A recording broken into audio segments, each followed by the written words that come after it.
राजस्थान के एक पुराने गांव भानगढ़ के पास पिछले कुछ महीनों से अजीब घटनाएं हो रही थीं।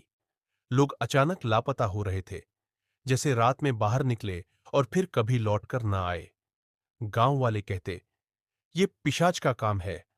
वह इंसान की आत्मा पीकर उसे जानवर बना देता है। गांव के बुजुर्ग बताते थे कि पास के जंगल में एक पुराना खंडहर है, जहां रात को औरत की चीखें सुनाई देती है और कभी-कभी लाल आंखों वाली परछाई पेड़ों के बीच घूमती दिखती है। गांव का नौजवान वीर बहादुर था, लेकिन उतना ही जिज्ञासु भी। उसका दोस्त राघव उससे कहता, तू उस खंडहर के पास मत जा। वहां जो भी गया कभी लौटकर सही नहीं आया। लेकिन वीर को सच जानना था। एक रात चांदनी में वीर और राघव दोनों मशाल लेकर जंगल की ओर निकले। चारों ओर सन्नाटा, सूखी पत्तियों पर उनके कदमों की चरमराहट और दूर कहीं उल्लू की आवाज।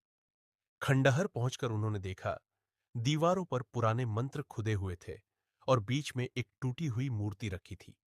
अचानक जमीन से ठंडी हवा उठी और दीवारों पर साए हिलने लगे। राघव डरकर बोला, वीर, कुछ ठीक नहीं लग रहा। चल वापस चलते हैं। लेकिन तभी उन्होंने एक औरत की धीमी हंसी सुनी। धीरे धीरे अंधेरे से एक औरत निकली।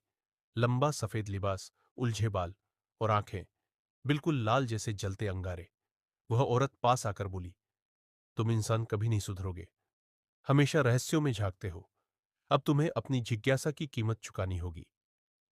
राघव भागने की कोशिश करता है, लेकिन उसके कदम जैसे जमीन में धंस गए हों। वीर मशाल उठाकर उसके सामने खड़ा होता है। पिशाच अपने नाखूनों से हवा को चीरती है और राघव की गर्दन पकड़ लेती है। एक पल में उसका चेहरा नीला पड़ जाता है और उसकी आंखें धुंधली।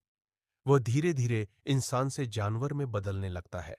उसकी दांत बाहर निकल आते हैं, आंखें पीली हो जाती हैं और वह गुर्राने लगता है। वीर समझ जाता है कि यह साधारण चुड़ैल या भूत नहीं, बल्कि पिशाचनी है। वह पिशाचनी राघव को पीछे धकेल देती है और वीर से कहती है, अब तू मेरा होगा। तभी खंडहर की दीवार पर खुदे मंत्र चमकने लगते हैं। वीर को याद आता है कि गांव के तांत्रिक ने उसे एक मंत्र बताया था, अगर कभी पिशाच का सामना हो तो इस मंत्र को पढ़ना, वरना वह तेरी आत्मा को खा जाएगी। कांपते हुए वीर मंत्र पढ़ने लगता है। पिशाचनी चीखने लगती है।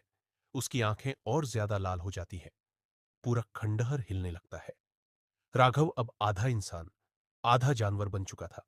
वह वीर पर झपटता है। वीर उसे रोकने की कोशिश करता है, लेकिन उसकी ताकत दोगुनी हो चुकी थी। तभी वीर मशाल उठाकर उसके सामने घुमा देता है।